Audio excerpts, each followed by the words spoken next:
15장 11절에서 12절.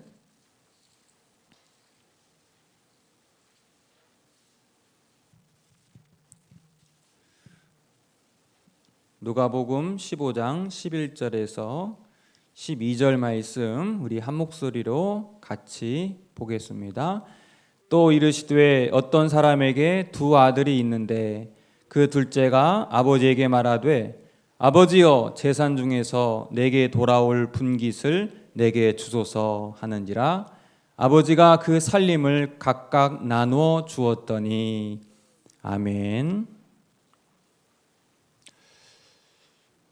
하나님을 아는 지식과 우리 자신을 아는 지식은 서로 연결되어 있다.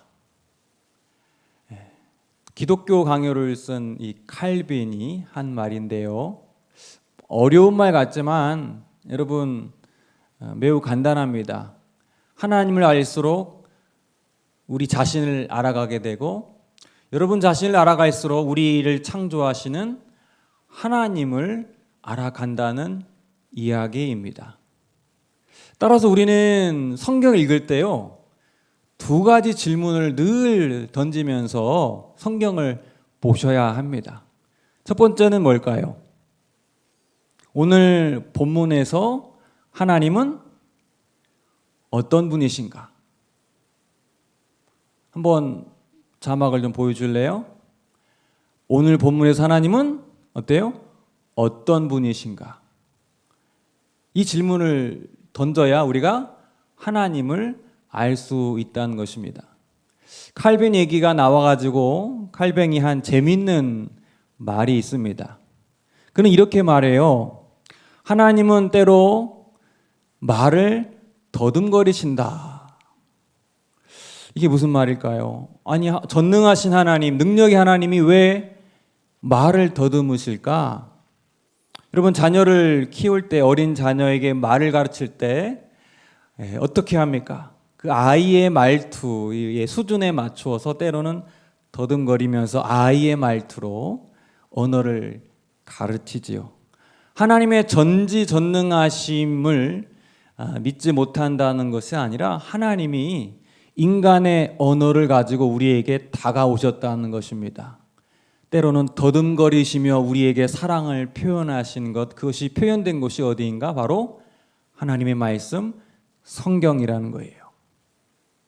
두 번째 질문을 또 던지셔야 돼요. 어떤 질문이냐? 하나님은 내게 어떻게 살기를 원하는가? 한번 따라해 볼까? 하나님은 내가 어떻게 살기를 원하는가?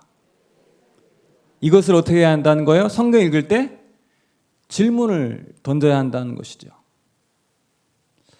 여러분, 이 질문은요, 사실 하나의 전제가 있어요. 내가 나의 자신을 알아야만 하나님이 내가 원하는 것이 뭔지를 알 수가 있는 거죠. 사실 많은 분들이 자기 자신을 잘 모릅니다. 내 삶이 너무 엉망진창인데 그런 나를 객관적으로 보지 못하는 경우가 사실 많이 있습니다. 그러면 아무리 성경을 읽어도 하나님이 내게 원하는 것을 발견할 수 없고 변화될 수가 없는 것이지요. 그것은 마치 영적인 나병이 걸려서 자기 몸이 썩어져 문드러지는 가운데 있어도 전혀 고통을 느끼지 못하는 것과 같다는 것입니다. 그래서 여러분 늘 어떻게 해야 돼요? 나는 누구인가? 하나님 이 말씀을 통해 내가 어떻게 살기를 원하는가를 늘 점검하라고 성경은 말씀하고 있습니다. 오늘 본문은 우리가 너무나 잘 아는 잃어버린 아들 이야기, 흔히 탕자의 비유로 알려진 아주 유명한 예수님의 비유입니다. 오늘 우리가 제가 제시했던 두 가지 질문을, 첫 번째 뭐죠?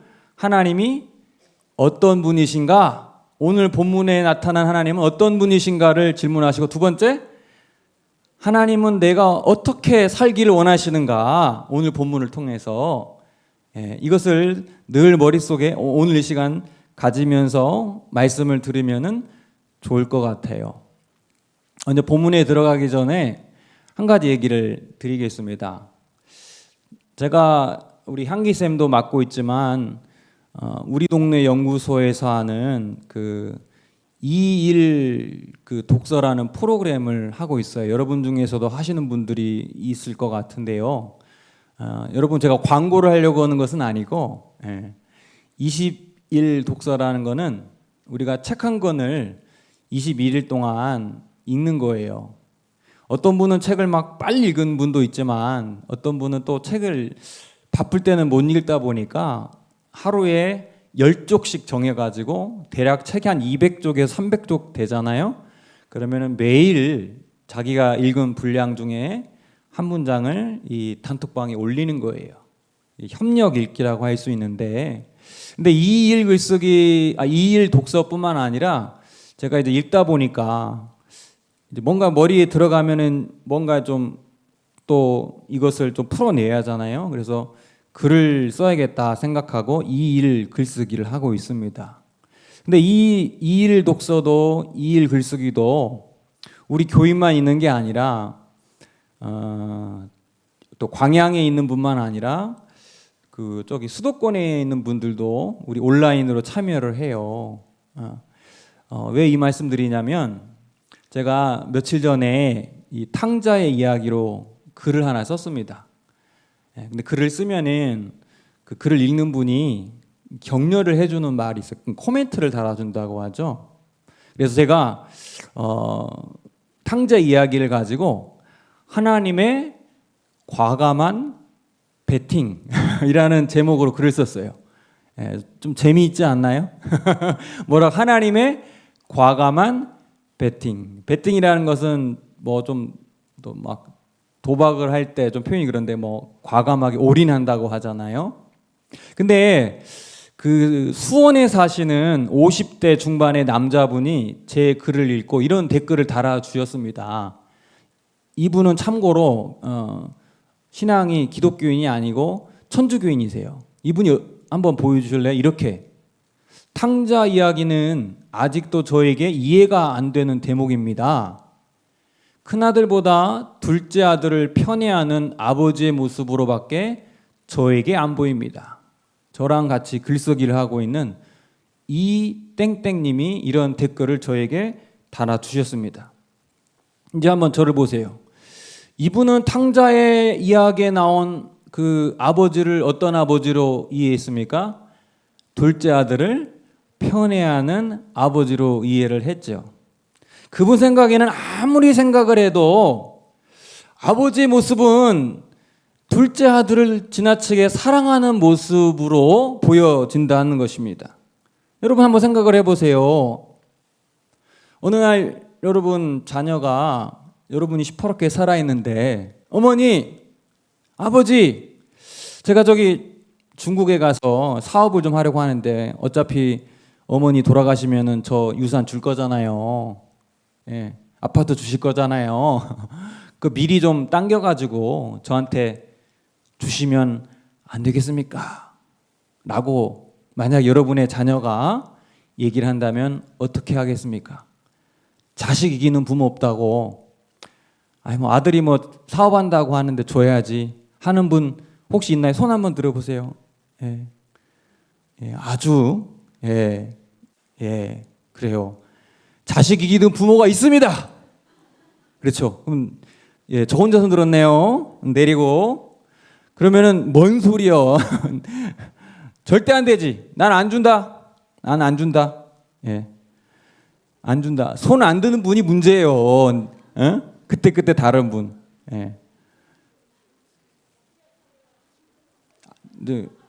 안 준다. 안 준다. 나는 절대 안 준다. 지혜로운 분이셔요. 지혜로운 분이죠. 손 안 드는 분들이 문제라니까요. 줄 것이 없어. 줄 것이. 그게 정답이네요. 줄 것이 없어. 내 먹고 살기도 바쁜데 무슨 중국의 사업이야. 그래서 손을 안 들었구나. 할렐루야. 줄 것이 없어. 여러분 뻔히 실패가 보이는데 가가지고 안 되는 거가 보이는데 어머니가 또 아버지가 주는 게 좀 그렇죠.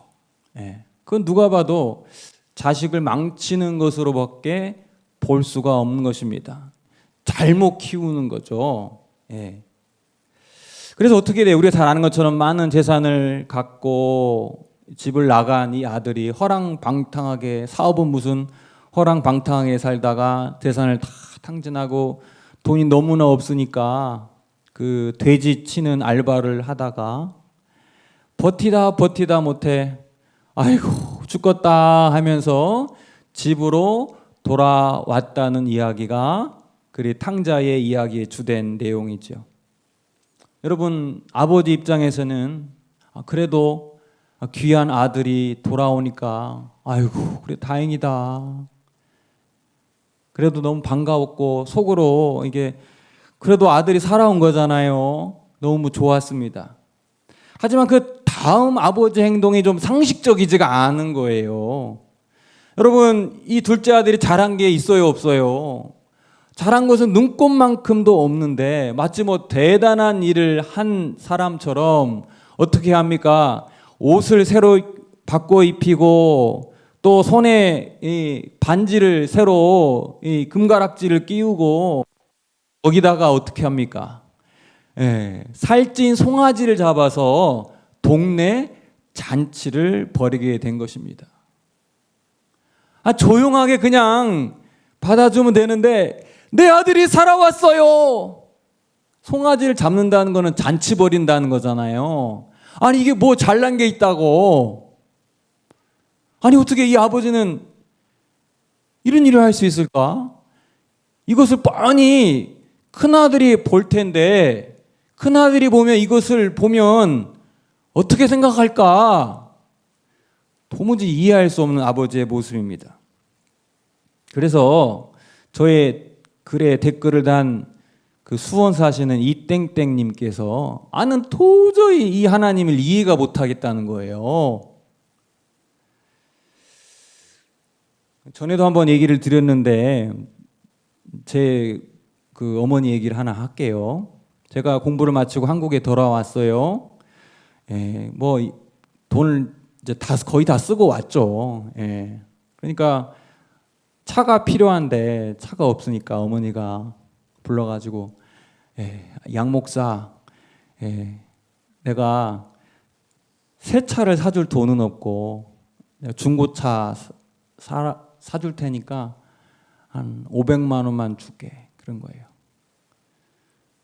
근데 이제 다음 우리 어머니 하시는 말이 재밌어요. 절대 누나들한테 얘기하면 안 돼. 왜 얘기하면 안 될까요? 우리 엄마 돈인데, 응? 그 500만 원은 그 누님들이 명절에 10만 원, 20만 원 고기 사 먹으라고, 소고기 사 먹으라고 준 돈을 아들 차 사주려고 세이브 그 돈을 준 거니까 그거를 알면 누님들이 기분이 좋아요, 나빠요? 우리 누님들이 그렇게 나쁜 분은 아닌데 혹여라도 섭섭한 마음이 들 수 있잖아요. 사람 마음이 그러잖아요. 그러니까 지혜로운 우리 어머니는 야 절대 내가 500만 원 줬다고 하면 안 돼. 사람 마음이 그래요. 자식을 망치는 그 자식의 마음을 가장 아프게 하는 건 뭐냐면 부모의 편애입니다. 만약에 우리 누님이 알면 여러분 말하면 안 돼요. 우리 엄마는 아들만 좋아하고 그럴 수도 있잖아요. 혹시라도 한 명이라도 그렇잖아요. 딸들은 지금 억울한 거예요. 남의 일인데 제가 500만 원 받은 게 좀 불합리한 거예요. 여기저기서 맞아 그런 소리가 들리는데 그게 중요한 게 아닙니다. 아버지는 누가 봐도 둘째 아들을 어떻게 했어요? 편애한 불공평한 아버지임이 분명합니다. 뭐 잘한 게 있다고 저는 그래도 공부를 하고 왔지. 이 탕자는 돈 다 탕진하고 왔는데 왜 살찐 송아지를 잡아주고 동네 잔치를 벌입니까? 큰형이 밭에서 일을 하고 돌아오다가 아니 멀리서 아주 요란한 잔치 소리가 들리고 웃음소리가 들립니다. 이게 뭔 일이냐? 종에게 말하니까 주인님의 동생이 돌아와서 주인님의 아버지가 너무 기뻐서 잔치를 벌입니다. 여러분이 첫째 아들이라면 뭐라고 하시겠습니까? 아버지, 너무한 거 아닙니까? 동생이 집을 나갔을 때 저는 아버지 끝까지 지켰잖아요.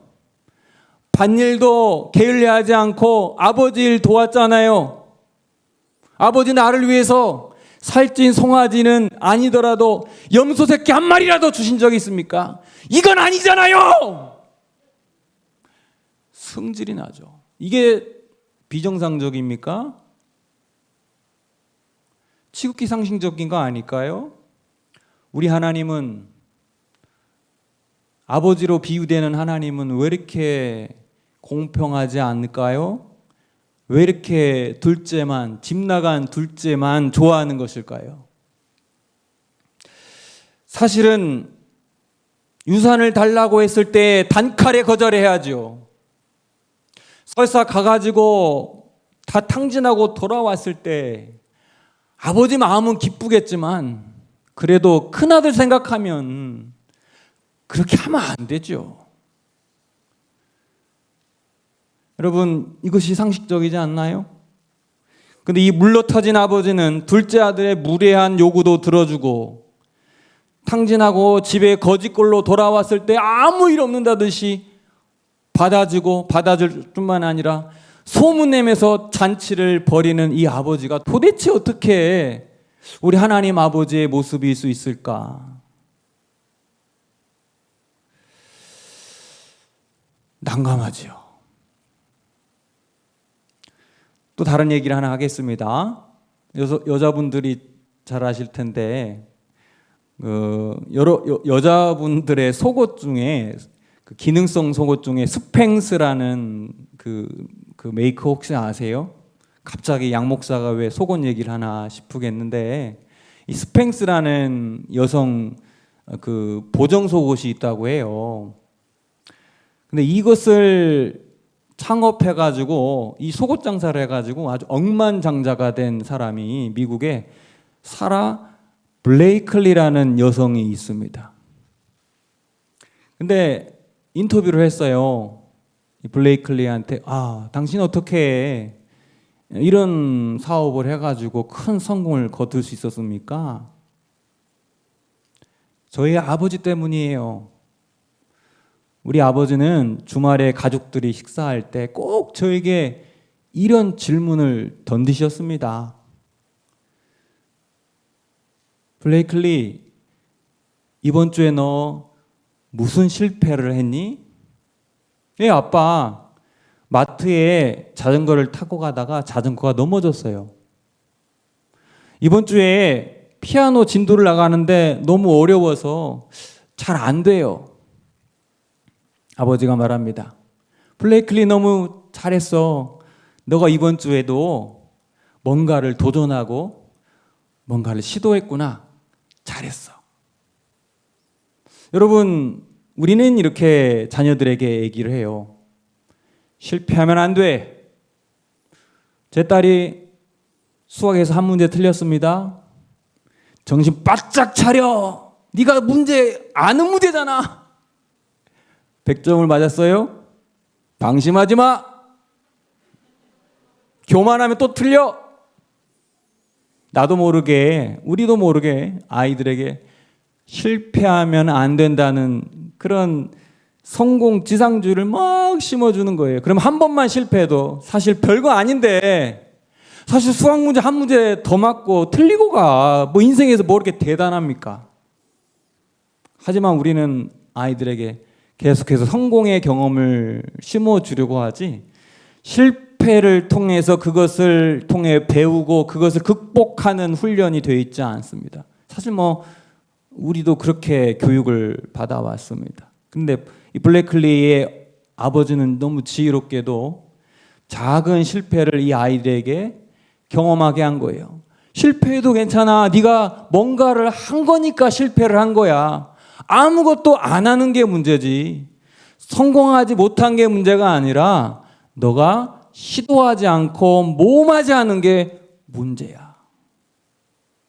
사랑하는 여러분, 진정한 실패는 성공하지 못한 것이 아니라 아무것도 안 하는 것이 문제예요. 그래서 저는 오늘 말씀을 준비하면서 오늘 설교의 제목대로 실패를 가장 많이 하시는 분은 하나님 아버지가 아닐까.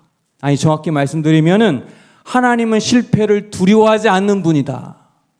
한번 자막을 보여주세요. 실패를 가장 많이 하시는 분, 실패를 두려워하지 않는 분이 누구다? 여러분, 우리가 믿는 하나님 아버지시다. 여러분, 이 말씀을 곰곰이 묵상해 보세요. 하나님이 우리를 창조하셨을 때에 프로그램화 되어 있는 로봇으로 만들지 않았어요. 우리의 인격 있고 우리의 자유의지가 있는 하나님의 형상을 쫓아서 저와 여러분을 창조하였습니다. 여러분 한 생명 하나하나는 여러분의 각각의 고유한 인격이 있고 자유의지가 있습니다. 이것은 상당히 실패를 예견하는 거예요. 왜냐하면은 하나님께서는 우리 인간이 자유의지로 하나님을 사랑하고 예배하고 존경할 수 있는 길도 있지만 그 반대로 하나님을 어떻게 해요? 대적하고 하나님을 떠나고 하나님 원망하고 그럴 수 있는 실패의 확률이 지금 있다는 거예요. 왜요? 하나님 우리를 기계적으로 만들지 아니하고 로봇으로 만들지 아니하고 자유스러운 인격적인 존재로 만들기 때문에 여러분, 저와 여러분은 하나님을 사랑할 수도 있고 하나님을 떠날 수도 있고 심지어 하나님을 배격할 수도 있는 것이 저와 여러분입니다. 왜요? 우리는 자유의지를 가졌기 때문이에요. 하나님께서 만약에 기계적인 순종, 기계적인 복종, 사랑을 원했다면 하나님은 우리 인간을 이렇게 창조해서는 안 되죠.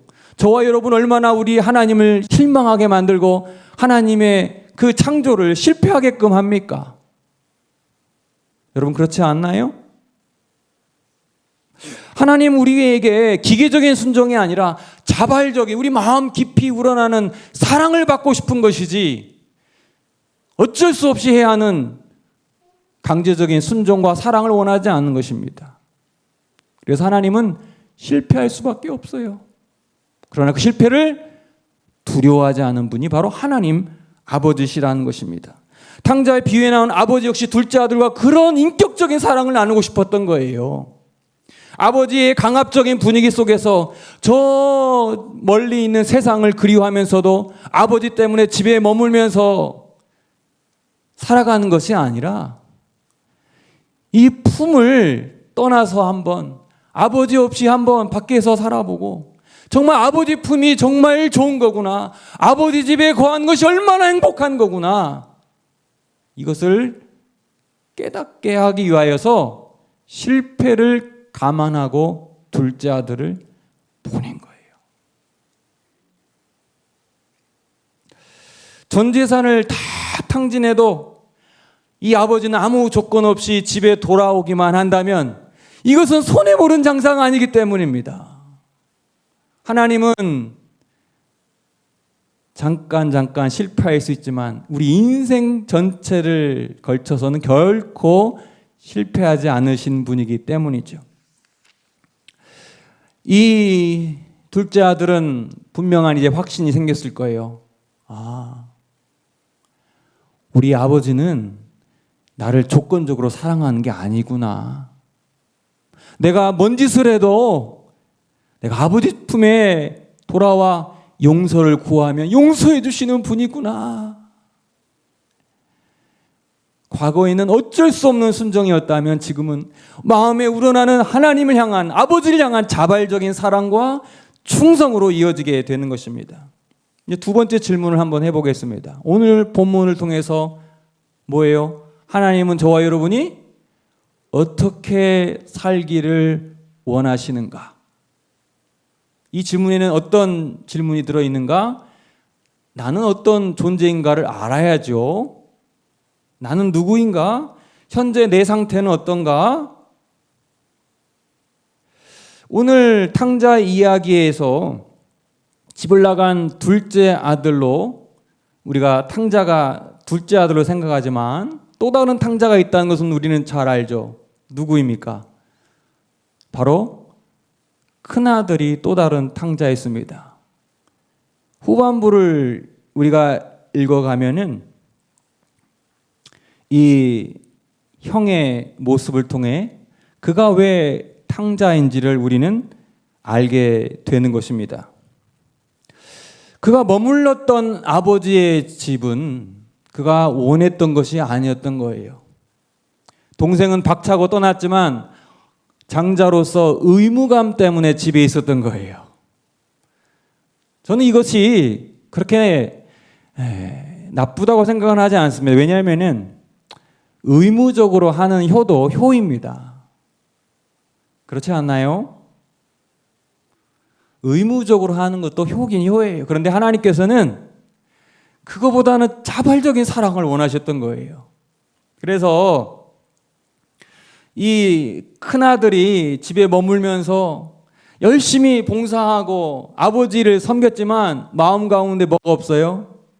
기쁨이 없는 거예요. 나는 동생처럼 집도 안 나가고 아버지에게 순종하고 아버지를 거두고, 근데 내 마음 가운데 뭐가 없어요? 기쁨이 없습니다. 자발적인 순종이 아니라 어쩔 수 없는 순종. 여러분, 그것도 귀해요. 그런데 하나님은 더 넘어서 이 큰아들이 하나님 아버지의 마음, 집 나간 둘째 아들을 기다리고 함께 그 아들이 돌아올 때 기뻐하면 얼마나 좋을까. 이게 바로 하나님의 나라 아니겠어요? 여전히 여러분 마음 가운데 하나님은 편애하시는 하나님으로 보이십니까? 이 세상에는 두 가지 탕자가 있는 것 같습니다. 아버지 집에 거하는 게 너무 싫고 귀찮고 그래서 집을 나간 탕자가 있고, 아버지 집에 거하면서 늘 불평불만, 할 일은 다 하면서 늘 마음 가운데 불평불만이 있는 큰아들과 같은 탕자가 있는 것 같습니다. 여러분은 어떠신가요?